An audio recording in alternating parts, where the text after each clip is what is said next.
சொத்து பத்திரம் பதிவு செய்யப்பட்ட ஒரே நாளிலேயே வில்லங்க சான்று பெறும் வசதி அறிமுகம்.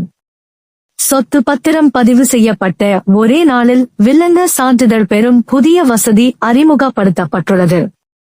தமிழ்நாட்டில் தற்போது பதிவுத்துறையில் உள்ள 56 பதிவு மாவட்டங்களில் 582 சார்பதிவாளர் அலுவலகங்கள் மூலம் தினந்தோறும் சராசரியாக பல ஆயிரம் பொதுமக்களுக்கு பத்திரப்பதிவு சேவை வழங்கி வருகிறது. பொது மக்களுக்கு எளிதாக சேவைகளை வழங்கவும், காலத்துக்கு ஏற்றவாறு பதிவுத்துறையின் தொழில்நுட்ப மற்றும் உட்கட்டமைப்பு வசதிகளை மேம்படுத்தவும் அரசு பல்வேறு நடவடிக்கைகளை தொடர்ந்து மேற்கொண்டு வருகின்றது. சார்பதிவாளர் அலுவலகங்களில் *2.0 மென்பொருள் பயன்பாட்டுக்கு வந்துள்ளதால் பதிவு நாளிலேயே பத்திரத்தை பொதுமக்களுக்கு அளிக்க உத்தரவிடப்பட்டது. பத்திரத்தில் குறிப்பிடப்பட்டுள்ள சொத்து குறித்து கள ஆய்வு தேவைப்படும் நிகழ்வுகள் தவிர்த்து மற்ற அனைத்து பத்திரங்களையும் அதே நாளில் திருப்பித் தர வேண்டும் என அறிவுறுத்தப்பட்டுள்ளது.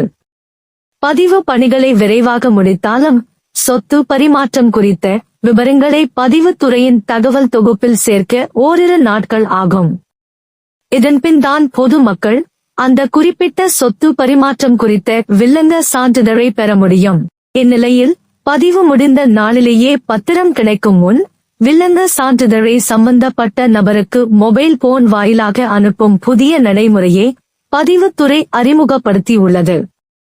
இது குறித்து பதிவுத்துறை அதிகாரிகள் கூறியதாவது: பத்திரம் பதிவு செய்யும் போது அதற்கான தகவல்கள் உடனே தரவு தொகுப்பில் பதிவேற்றம் செய்யப்படுகின்றன. இதன்பின் அந்த பத்திரத்தில் குறிப்பிடப்பட்ட மொபைல் எண்ணிற்கு ஒரு SMS அனுப்பப்படுகிறது.